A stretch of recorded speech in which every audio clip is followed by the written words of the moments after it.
नमस्कार, मी डॉक्टर अमोल भोरे. मी हृदयरोग तज्ज्ञ म्हणजेच कार्डिओलॉजिस्ट आहे.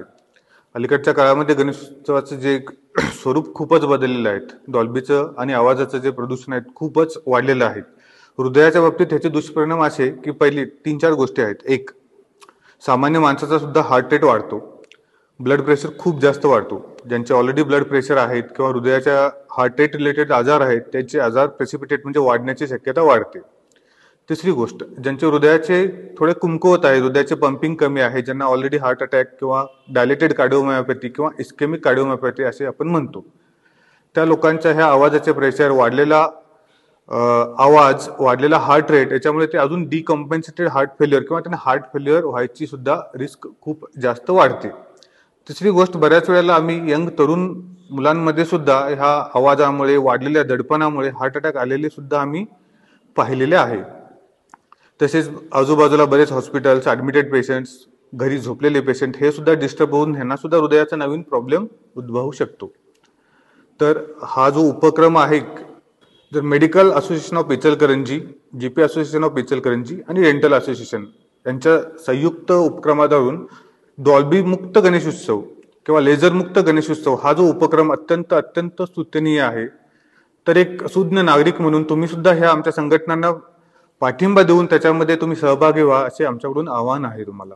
मी डॉक्टर राजकुमार पाटील, नेत्ररोग तज्ज्ञ म्हणून इचलकरंजीमध्ये प्रॅक्टिस करत आहे. गेल्या 10 वर्षापासून आपल्या सार्वजनिक जीवनामध्ये किंवा सार्वजनिक उत्सवामध्ये लेझरचा जो आता अतिरेकी वापर होत आहे त्याच्याशी रिलेटेड पेशंट्स गेल्या 4-5 वर्षापासून तर खूप प्रमाणात येत आहेत. आपला जो नेत्रपटल असतो, लेझरच्या बीमच्या माऱ्यामुळे नेत्रपटलामध्ये एक पीतबिंदू म्हणून एक सेंट्रल भाग असतो, तिथे इंजुरी होऊन तिथल्या रक्तवाहिन्यामध्ये लिकेज होऊन रक्तस्राव होणे किंवा पडद्याला सूज येणे अशा प्रकारचे, आणि हे असे तात्पुरती किंवा कायमचे अंधत्व देणारे प्रकार आता खूपच बघायला मिळत आहेत. त्यामुळे हे लेझरचा अतिरेकी वापर टाळला पाहिजे. किंबहुना बंदोबस्तावर असणारे पोलीस किंवा स्वयंसेवक यांनाही त्याचा धोका आहे. आपण लहान मुलांना आवर्जून आपले गणपती उत्सवाच्या मिरवणुका बघायला नेतो, ते आपण टाळलं पाहिजे, कारण ते मुलं काही तक्रार सांगू शकत नाहीत. आणि असे लेझरची इंजुरी होत असताना पेशंटलाही काही फारशा तक्रारी नसतात. डोळा दुखणे, लाल होणे असे किरकोळ तक्रारी असतात, पण 3-4 दिवसानंतर ते अचानकपणे दृष्टी कमी झाली, दिसायला खूपच कमी यायला लागले, अशा प्रकारे तक्रार घेऊन येतात. आणि हे बऱ्याचदा असं दिसून आले की यातले काही लोकांच्या थोडी सुधारणा होते, पण काही लोकांच्या मध्ये कायमचा अंधत्व आलेले सुद्धा पेशंट्स आम्ही बघितलेले आहेत. त्यामुळे या गणपती उत्सव आनंदात साजरा करा, पण त्याचबरोबर आपले आरोग्यही जपा. नियम पाळून सगळ्या गोष्टी व्हाव्यात अशी आमचे नेत्रतज्ञ संघटना आणि मेडिकल असोसिएशन ऑफ इचलकरंजी तर्फे आमचं एक निवेदन आहे, एक नम्र आव्हान आहे. आनंद घ्या, पण तो जपून घ्या आणि या सगळ्या गोष्टी जेवढ्या टाळता येतील तेवढ्या टाळा. नमस्ते, मी डॉक्टर राहुल चव्हाण, बालरोग तज्ज्ञ इचलकरंजी. जसं तुम्ही सगळेजण जाणता, आता गणपती येतोय आणि यावेळेला घ्यायच्या काही काळज्यांच्या बद्दल मी बोलत आहे.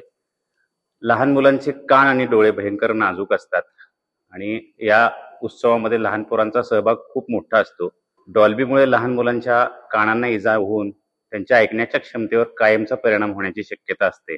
तर लेझर सारख्या प्रखर लाईटमुळे बऱ्याच वेळा रेटायनाला डॅमेज झाल्यामुळे किंवा त्याला इजा झाल्यामुळे कायमचं अंधत्व येते. काही सेन्सिटिव्ह मुलांच्यामुळे फिट सारखे विकार सुद्धा उद्भवतात. तर आपण सर्वांनी डॉल्बी आणि लेझर लाईट्स टाळून एक सुरक्षित गणपती उत्सव साजरा करूया. मी डॉक्टर राजेश शिपरे, ENT सर्जन. मित्रांनो, आता गणपतीचा उत्सवाला किंवा अनेक सणासुदीनामध्ये आम्ही नेहमी बघतो की डॉल्बी हा आपला आनंद साजरा करण्यासाठी बरेच ठिकाणी वापरले जातो. पण हे डॉल्बी कितपत आपल्याला उपयुक्त आहे, त्याच्यामुळे होणारे दुष्परिणाम काय आहेत हे आपल्याला जाणून घेणं आवश्यक आहे. हे डॉल्बीच्या आवाजामुळे ऍक्च्युली आपल्याला कानावर खूप वाईट परिणाम होतात. सर्वप्रथम थोड्याच उशिरासाठी थांबला असतं, बरेचशा लोकांना असं वाटतं की कान एकदम सुंद पडलेले आहेत, कानात घुईमून आवाज ऐकले, काही क्षणासाठी काही ऐकू येत नाही. तुम्ही आणखीन जास्त उशीर थांबला तर ते ऐकू यायचे प्रमाण काही कालांतरासाठी राहू शकतो. आणि अगदी फारच तुम्ही अर्धा तास, पाऊण तास, 1 तासच्या वर उभा राहिलेले असला तर ते काही लोकांना पूर्णपणे किवंढेपणा येण्याची शक्यता आहे. ॲज ए शुद्ध नागरिक म्हणून आपण त्याच्यापासून दूर राहणे सर्वात महत्वाचं आहे. तर शक्यतो मित्रांनो, हे डॉल्बीचा आवाज टाळा आणि आपलं कानाचं आरोग्य जपा. खास करून वयस्कर लोक आणि लहान मुलांच्यात ह्याचा दुष्परिणाम जास्त करून दिसतात. तर शक्यतो हे डॉल्बीचा आवाज ऐकणं अत्यंत घातक आहे आणि त्याच्यापासून दूर राहा अशी ही माझी कळकळीचं विनंती आहे. आपलं मेडिकल असोसिएशन ऑफ इचलकरंजी सुद्धा ह्यासाठी जनजागरण रॅली उभा करीत आहे. हे डॉल्बीच्या प्रदूषण टाळण्यासाठी मदत करा अशी आमची नम्र विनंती आहे. नमस्कार, मी डॉक्टर अभिजित तानाजी शिंगारे. मी हायरिस्क ऑब्स्टेट्रिशियन आणि कन्सल्टंट लॅप्रोस्कोपिक गायनेकॉलॉजिस्ट आहे.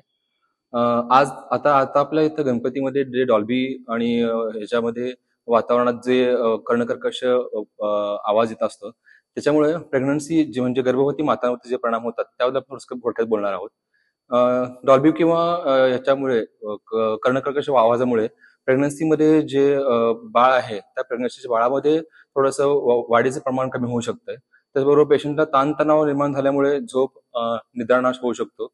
त्याचबरोबर पेशंटचा ब्लड प्रेशर वाढू शकतो आणि पेशंटला चिडचिडपणा आणि अशा गोष्टी व्हायची शक्यता भरपूर असते. त्यासाठी हा डॉल्बी किंवा जे लेझर आहेत ह्याचा वापर आपण कमीत कमी केला पाहिजे. तसंच पेशंटनी अशा ठिकाणी वातावरणात जाण्यास टाळलं पाहिजे. शक्यतो शांत वातावरणात आणि घरी राहिलं हे गरजेचं आहे. धन्यवाद.